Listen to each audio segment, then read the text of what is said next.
அன்புள்ள சிவகங்கை மாவட்ட அரசு விழாவிலே கலந்து கொண்டு சிறப்பித்துக் கொண்டிருக்கக்கூடிய மாண்புமிகு அமைச்சர் பெருமக்கள் KN நேரு அவர்களே, MRK பன்னீர்செல்வம் அவர்களே, KKSSR ராமச்சந்திரன் அவர்களே, ரகுபதி அவர்களே, தங்கம் தென்னரசு அவர்களே, பெரிய கருப்பன் அவர்களே, மெய்யநாதன் அவர்களே, ராஜா கண்ணப்பன் அவர்களே, TRB ராஜா அவர்களே, இந்த சிறப்பான நிகழ்ச்சிக்கு முன்னிலை ஏற்று எனக்கு முன்னால் வாழ்த்துறை வழங்கி அமர்ந்திருக்கக்கூடிய மேனாள் நடுவண் அரசினுடைய அமைச்சர், நாடாளுமன்ற உறுப்பினர்,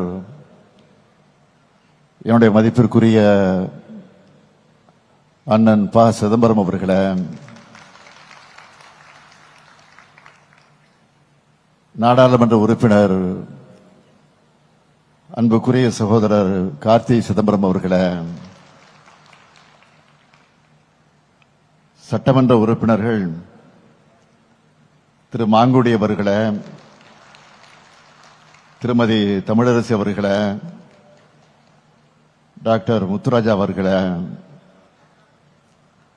முன்னாள் அமைச்சர்கள் தென்னவன் அவர்களே, அன்பராஜா அவர்களே,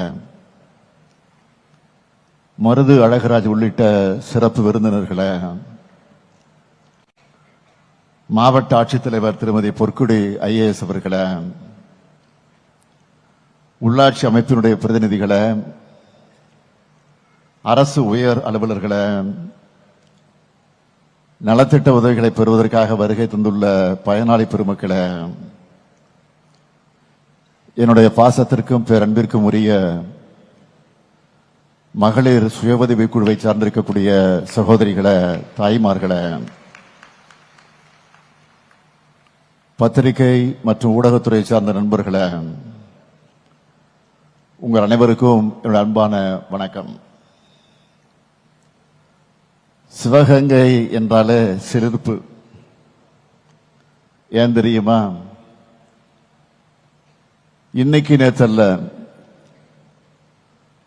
பல்லாயிரம் ஆண்டுகளுக்கு முன்னாடியே தமிழ் நாகரிகம் ஓங்கி இருந்ததற்கான கீழடி தடயங்கள் கிடைச்ச மண் இந்த மண். பலரின் வீரத்தால் தியாகத்தால் சிவந்த மண். முத்துவடுகநாதன், பெரிய உடையாத்தேவர், அவர் மனைவி வீரமங்கை வேலுநாச்சியார், அவரது மகள் வெள்ளச்சி நாச்சியர்னு ஒரு குடும்பம் வாழையடை வாழையா ஆங்கிலேயர்களை எதிர்த்து நின்று தாய் நிலத்தை காத்த மண் இது. விடுதலை மற்றும் தியாகத்தின் அடையாளங்களா வாழ்ந்து இந்த மண்ணுக்கு உரமாகியுள்ள மருது சகோதரர்களை தந்த மண் அல்லவா சிவகங்கை. இவக மட்டுமல்ல, அடுத்த நிமிடம் மரணம்னு தெரிஞ்ச உடல்ல நெருப்பை கட்டிக்கிட்டு ஆயுத கிடங்களை குதிச்ச குயிலி வாழ்ந்த மண் இந்த மண். அதனாலதான் இவங்க பெறையெல்லாம் சொல்லி இங்க நிற்கும் போது எனக்குள்ள தமிழ் வீரமும் உணர்ச்சியும் பொங்கி எழுது. இந்த விழாவை மிக சிறப்பா ஏற்பாடு செய்திருக்கக்கூடிய அமைச்சர் பெரிய கருப்பன் அவர்களுக்கும், மாவட்ட ஆட்சியர் திருமதி பொற்குடி அவர்களுக்கும், மாவட்ட அதிகாரிகள் அனைவருக்கும் என்னுடைய பாராட்டுக்கள், வாழ்த்துக்கள். முன்னாள் ஒன்றிய அமைச்சர் அண்ணன் சிதம்பரம் அவர்கள் இங்கே குறிப்பிட்டு சொன்னார், அலுவலகத்திற்கு அதைத் தொடர்ந்து என் இல்லத்திற்கு வந்து என் கல்லூரிகளுடைய திறப்பு விழாக்களுக்கு நேரில் வர வேண்டும் என கேட்டார். நான் தேதி கொடுத்தேன் என்று சொல்வதை விட அவர் சொன்னதை நான் ஒப்புக்கொண்டேன். அதுதான் உண்மை. அதை பயன்படுத்திக்கிட்டு நம்முடைய பெரிய கருப்பன் அவர்கள் அவருடைய பெயரை போலவே பெரிய விழாவாக இதை ஏற்பாடு செஞ்சிருக்கிறார். ஒரு கல்ல ரெண்டு மாங்கான்னு சொல்லுவாங்கல்ல, அதுபோல ஒரு தேதியை வாங்கிட்டு 5 நிகழ்ச்சிகளை அவர் நடத்தி இருக்கிறார். நேற்று மாலை 3 விழாக்கள். முதல்ல பொது உடைமை இயக்கத்தினுடைய மாபெரும் தலைவராக இருந்த தோழர் ஜீவா அவர்கள் அண்ணல் காந்தியடிகளை சந்திச்ச வரலாற்று சிறப்புமிக்க இடம் சிறவயல். அங்கு தமிழ்நாடு அரசின் சார்பில் சிலையுடன் கூடிய நிறைவரங்கத்தை திறந்து வச்சேன். அடுத்து தவத்திரு குன்றகோடிகளால் அவர்களுடைய 100ஆண்டு விழாவை அரசு சார்பில் கொண்டாடுவோம்னு அறிவிச்சிருந்தோம். குன்றக்குடி மடத்தில் இன்றைய அடிகளார் மிக சிறப்பாக அதை ஏற்பாடு செய்திருந்தார். அந்த நிகழ்ச்சிக்கு அடுத்து திராவிட இயக்கத்தினுடைய பகுத்தறிவு கவிஞர்னு தந்தை பெரியாரால் போற்றப்பட்ட சிறப்புக்குரிய கவிஞர் முடியரசனார் அவர்கள், இன்னும் சொன்னா தலைவர் கலைஞருக்கு நெஞ்சுக்கு நெருக்கமான கவிதை தோழர் அவர், அவருடைய சிலையை திறந்து வச்சேன். இவை மட்டுமா, இன்று கர்நாடகாத்தான் பேரூராட்சியில செட்டிநாடு வேளாண்மை கல்லூரி மற்ற ஆராய்ச்சி நிலையத்திற்கான புதிய கட்டடங்களை திறந்து வைத்திருக்கிறேன். 330 ஏக்கர்ல அந்த கல்லூரி அமைந்திருக்கு. தற்போது 361 மாணவர்கள், 361 மாணவியர்கள், 128 மாணவர்கள்னு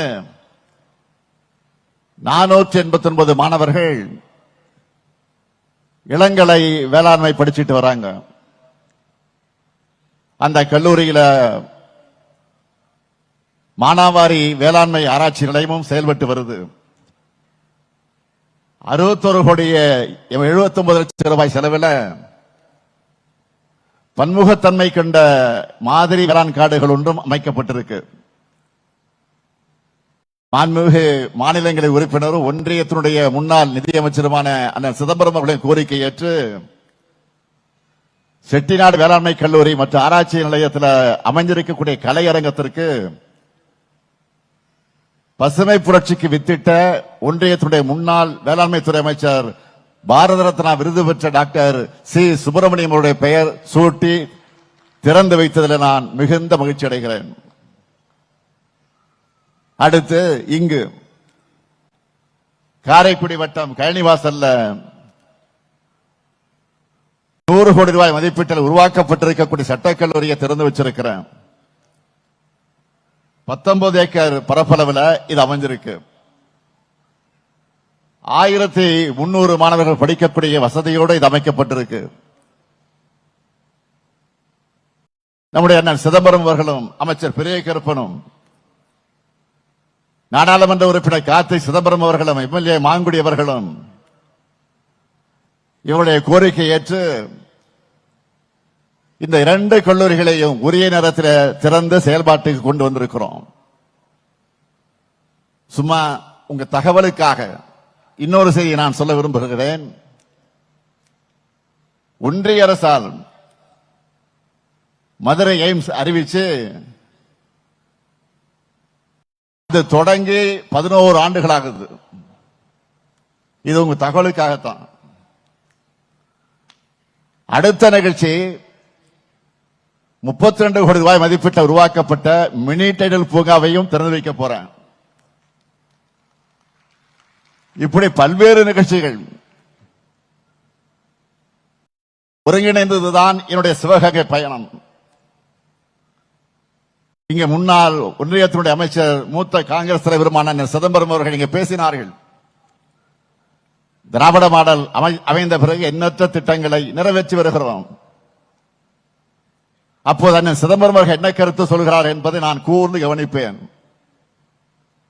காரணம், பல்லாண்டுகள் அனுபவம் வாய்ந்த அவரது பாராட்டை நான் முக்கியமாக கருதுவேன். அண்ணன் சிதம்பரம் அவர்கள் ஒட்டுமொத்தமாக நாட்டுக்காக சிந்தித்தாலும், என்னதான் இருந்தாலும் சிவகைக்காக கூடுதலாக அக்கறையோடு சிந்திப்பார், செயல்படுவார் என்பதற்கு இன்று திறந்து வைத்திருக்கக்கூடிய 2 கல்லூரிகள் தான் உதாரணம். அண்ணன் சிதம்பரம் அவர்களுக்கு எனது மனமார்ந்த பாராட்டையும் நன்றியையும் நான் தமிழக அரசின் சார்பில், தமிழக மக்களின் சார்பிலே நான் இந்த நேரத்தில் தெரிவித்துக் கொள்ள விரும்புகிறேன். இந்த நிகழ்ச்சிக்கு வந்தவுடன் முக்கியமான ஒரு திட்டத்தை தொடங்கி இருக்கிறேன். சிவகங்கை மாவட்டத்தில் இருக்கிற 6 பேரூராட்சிகள், 11 ஊராட்சி ஒன்றியங்கள் இருக்கிற 2452 ஊரக குடியிருப்புகள் மற்றும் 3 நகராட்சிகள்ல 2119 கோடியே 7 லட்சம் ரூபாய் செலவில் மொத்த கூட்டு குடிநீர் திட்ட பணிகளை திறந்து வச்சிருக்கிறேன். அது மட்டுமல்ல, இந்த மாபெரும் விழா மூலமாக 49 பணிகளை திறந்து வச்சிருக்கிறேன். 13 கோடியே 36 லட்சம் ரூபாய் மதிப்பில் 28 புதிய திட்டங்களுக்கு அடிக்கல் நாட்டி இருக்கிறேன். 205 கோடி ரூபாய் மதிப்பில் 15,453 பயனாளிகளுக்கு நலத்திட்ட உதவிகளும் வழங்கி இருக்கிறேன். நேற்று நான் இந்த மாவட்டத்திற்கு வந்ததும், சிவகங்கை மாவட்டத்திற்கு நான் திராவிட மாடல் ஆட்சியில் முத்திரை திட்டங்களாக கடந்த 5 ஆண்டுகள் காலத்தில் பயனடைந்திருக்கக்கூடிய பட்டியலை கேட்டேன். கொடுத்தாங்க. மலைப்பா இருந்துச்சு எனக்கு. அந்த பட்டியலை நான் உங்களிடத்தில் நினைவுபடுத்துகிறேன். மாதந்தோறும் 1000 ரூபாய் கலைஞர் மகளிர் உரிமை தொகை சிவகங்கை மாவட்டத்தில் 2,38,428 பெண்களுக்கு வழங்கப்படுகிறது. கல்லூரிக்கு போகிற 8,469 மாணவிகளுக்கு புதுமை பெண் திட்டத்தின் மூலமா 1000 ரூபாய் வழங்கப்படுகிறது. அதே போல 6,076 மாணவர்களுக்கு தமிழ் புதல்வன் மூலமா மாதந்தோறும் 1000 ரூபாய் தரப்பட்டு வருது. மகளிர் சுய உதவி குழுக்களுக்கு 855 கோடி ரூபாய் கடன் உதவி தரப்பட்டிருக்கு. மக்களை தேடி மருத்துவ திட்டத்தில் 12 லட்சம் பேர் பயனடைந்திருக்கிறாங்க. முதலமைச்சரின் விரிவான மருத்துவ காப்பீட்டு திட்டத்தில் 1,34,000 பேர் பயனடைந்திருக்கிறாங்க. 37,000 பள்ளி குழந்தைகளுக்கு காலை உணவு திட்டத்தில் சத்தான சுவையான உணவு தினமும் வழங்கப்படுகிறது. 62,000 பேர் முதியோர் ஓய்வூதியம் பெற்று வராங்க. 4 வருஷத்துல 50,000 நபர்களுக்கு பட்டாக்கள் வழங்கப்பட்டிருக்கு. 24,969 விவசாயிகளுக்கு பயிர்க்கடன் வழங்கப்பட்டிருக்கு. 3,822 உழவர்களுக்கு புதிய இலவச மின் இணைப்புகள் தரப்பட்டிருக்கு. 65 திருக்கோயில்கள்ல குடமுழுக்கு நடத்தி இருக்கிறோம். காரைக்குடி கழனிவாச கிராமத்தில் சிப்காட் வளாகம் அமைக்க நிலம் கையகப்படுத்தும் பணிகள் நடைபெற்று வருது. அடுத்தும் நம்ம திராவிட மாடல் ஆட்சி தான். அண்ணன் சொன்னார 21 ஆட்சி பொறுப்பேற்ற உடனே 1 வாரத்தில் வந்தோம், கோரிக்கை வச்சோம், அதுக்கு என்ன செஞ்சிடலான்னு சொல்லி அதை நிறைவேற்றி இருக்கிற அப்படின்னு பெருமையோடு சொன்னார். அடுத்து வருவேன்னு சொன்னார். வரத்தான் போறீங்க, அதுல என்ன சந்தேகம்? ஆக ஆட்சி அமைஞ்சதும் வரிசையா திறப்பு விழாக்கான பல பணிகளுக்கு நான் இப்ப அடிக்கல் நாட்டி இருக்கிறேன். மீண்டும் சிவகங்கைக்கு வந்து நிச்சயம் அதையெல்லாம் திறந்து வைப்பேன். நம்ம அரசோட திட்டமிட்ட செயல்பாடுகளால தமிழ்நாடு வளர்ந்திருக்கிறதுன்னு சொன்னா அது நான் சொல்லுகிற கற்பனை புள்ளி விவரங்கள் அல்ல. அதையெல்லாம் ஒன்றிய அரசு சொல்லுகிற புள்ளி விவரங்கள் தான். அவங்க அறிக்கையை மேற்கோள் காட்டித்தான் சொல்றேன். தமிழ்நாட்டோட வளர்ச்சியை விமர்சிக்கக்கூடிய ஆளுநர் அவர்கள் ஒன்றிய அரசை தான் போய் கேள்வி கேட்கணும். அதுதான் இன்றைக்கு இருக்கக்கூடிய நிலை. தமிழ்நாட்டுக்கு வந்த பிரதமர் அவர்களும் தமிழ்நாடு வளர வேண்டும் என்று பேசியிருக்கிறார். தேர்தலுக்காக பல்வேறு ஆதாரமற்ற குற்றச்சாட்டுக்களை எல்லாம் பேசிட்டு போயிருக்கிறார். 2 நாட்களுக்கு முன்ன ஒன்றிய அரசுடைய பொருளாதார அறிக்கை வெளியாகி இருக்கு. ஒன்றிய அரசுடைய பட்ஜெட்டுக்கு முன்னதான் இந்த அறிக்கை வந்திருக்கு. அதிலேயும் தமிழ்நாட்டை மனம் திறந்து பாராட்டி இருக்காங்க. புதிதாக தொழில் தொடங்குறத ஊக்குவிக்கும் நடவடிக்கையை தமிழ்நாடு அரசு மேம்படுத்தி இருப்பதா ஒன்றிய அரசு பாராட்டி இருக்கு. உற்பத்தி துறை வேலை வாய்ப்புல தமிழ்நாடு முதலிடம் ஒன்றிய அரசின் பொருளாதார அறிக்கை பாராட்டுது. பெண்களுக்கான வேலை வாய்ப்பை பெருக்கும் திட்டங்கள்ல தமிழ்நாடு தீட்டி இருக்கு. இது மற்ற மாநிலங்களுக்கு முன்னோடின்னு பெருமையா சொல்லியிருக்காங்க. இந்த அறிக்கையை மாண்புமிகு பிரதமர் அவர்களும் மாண்புமிகு ஆளுநர்களும் படிக்க வேண்டும் என்று நான் கேட்டுக் கொடுக்கிறேன். படிக்காம எந்த நிகழ்ச்சிக்கும் போயிடாதீங்க. நீங்க கொடுக்கிற அறிக்கை தான் அது. உங்க ஒன்றிய அரசு தந்திருக்கக்கூடிய அறிக்கை. தமிழ்நாட்டுக்கான தொழில் முதலீடுகள் வேறு மாநிலத்துக்கு போயிடுச்சுன்னு குற்றஞ்சாட்டி ஆளுநர் அவர்கள் குற்றஞ்சாட்டி வரக்கூடிய நிலையில தான் ஒன்றிய அரசின் அறிக்கை தமிழ்நாட்டை இன்றைக்கு பாராட்டி இருக்கு. சிவகங்கை கிராமங்கள் நிறைந்த மாவட்டம். உங்ககிட்ட ஒரு முக்கியமான விஷயத்தை பத்தி சொல்ல விரும்புறேன். கிராமப்புற பொருளாதாரத்தோட முதுகெலும்பா இருந்து வந்த மகாத்மா காந்தி பெயரில் அமைந்துள்ள 100 நாள் வேலை திட்டத்தை ஒன்றிய பாஜக அரசு காலி பண்ணிட்டு வேற பேர்ல புது திட்டத்தை கொண்டு வந்திருக்காங்க. நீங்க எல்லாருமே கேள்விப்பட்டிருப்பீங்க. அவங்களுக்கு மகாத்மா காந்தியும் பிடிக்காது, மக்கள் நல்லா இருந்தாலும் பிடிக்காது. அதான் இப்படி பண்றாங்க.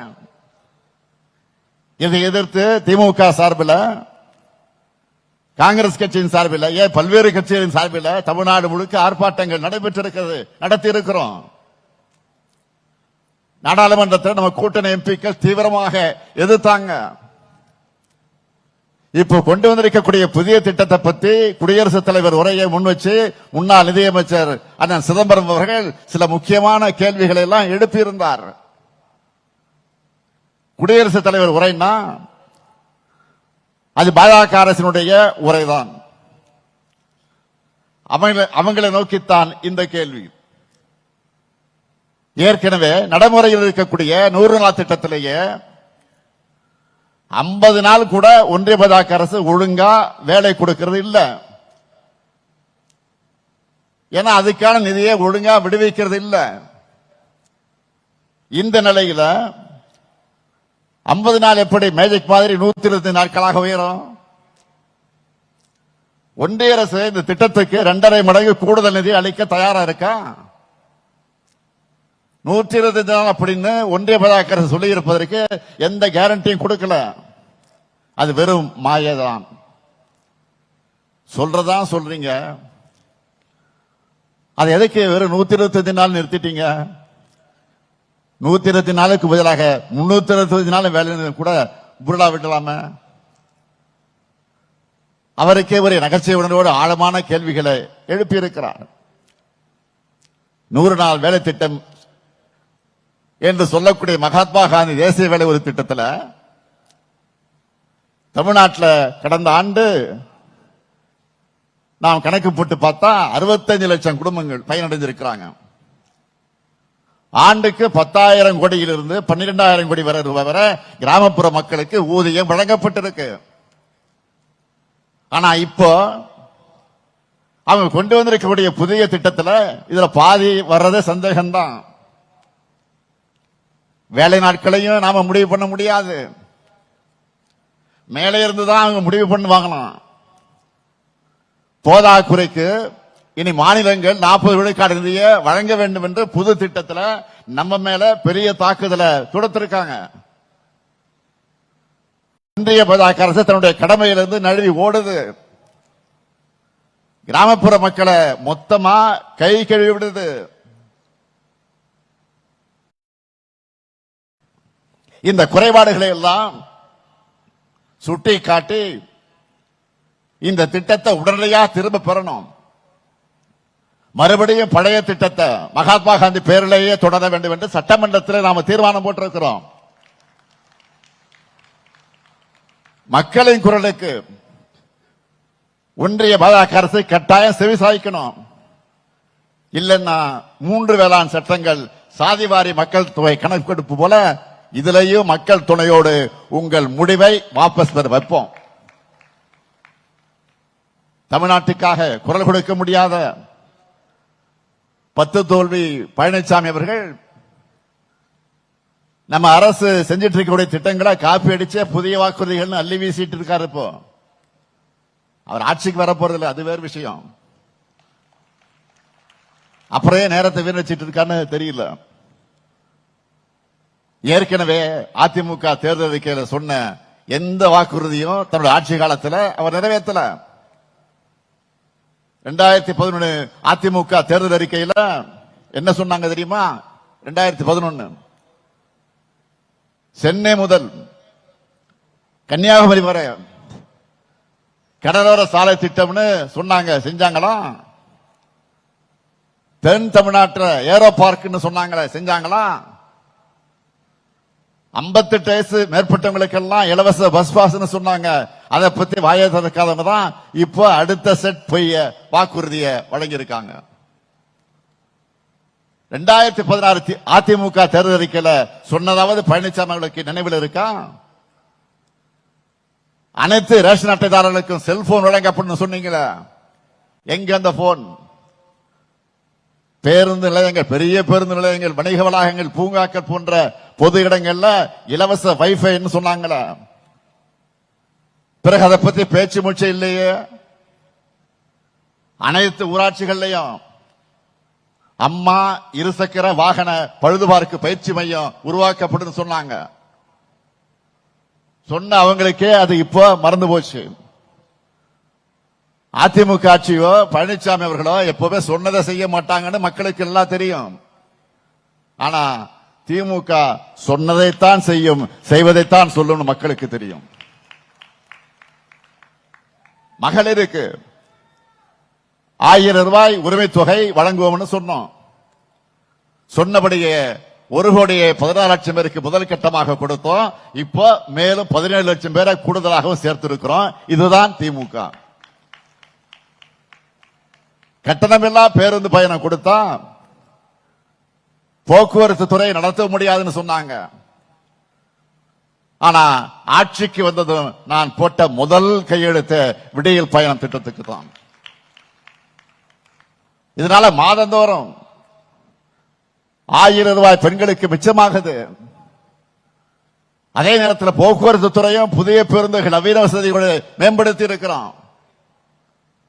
இந்த 7 ஆண்டு காலத்தில், இந்த 5 ஆண்டு காலத்தில் 7250 பேருந்துகள் புதுசா வாங்கி இன்றைக்கு ஓடிக்கொண்டிருக்கிறது. அரசு ஊழியர்களுடைய 22 வருஷ பிரச்சனை, 22 ஆண்டுகால கோரிக்கை. உறுதியளிக்கப்பட்ட ஓய்வூதிய திட்டத்தை செயல்படுத்தி காட்டியிருக்கிறோம். யாராலையும் செய்ய முடியாதுன்னு சொன்னாங்க. அதை 5 ஆண்டுக்குள்ள மனமிருந்தால் மார்க்கம் உண்டு என்று நிரூபிச்சிருக்கக்கூடிய நம்ம திராவிட மாடல் ஆட்சி. நம்ம ஆட்சிக்கு வந்தப்போ அரசு ஊழியர்களுக்கு 17 விழுக்காடாக இருந்த அகவிலைப்படையை இப்போ 58 விழுக்காடு என்கிற அளவுக்கு உயர்த்தி வழங்கி இருக்கிறோம். இதுதான் திராவிட மாடல் ஆட்சி. நாம சொல்லிவிட்டு செஞ்ச திட்டங்களுக்கு இணையா சொல்லாமலேயே பல முத்திரை திட்டங்களை நிறைவேற்றி இருக்கிறோம். அதுதான் பெரிய சாதனை. இன்னும் பல கனவு திட்டங்கள் இருக்கு. அவற்றை நிறைவேற்றும் வாய்ப்பு திராவிட மாடல் 2.0 தமிழ்நாட்டு மக்களான நீங்க எனக்கு வழங்குவீங்கன்னு எனக்கு நம்பிக்கை முழு அளவுக்கு இருக்கு. அந்த நம்பிக்கையை தான் ஒவ்வொரு மாவட்டத்துக்கும் போகும்போது உங்க முகத்துல நான் பார்க்கிறேன். மக்கள் மகிழ்ச்சியே என் மகிழ்ச்சி, தமிழ்நாட்டின் வளர்ச்சியே என் மகிழ்ச்சி. வெல்வோம் ஒன்றாக. நன்றி, வணக்கம்.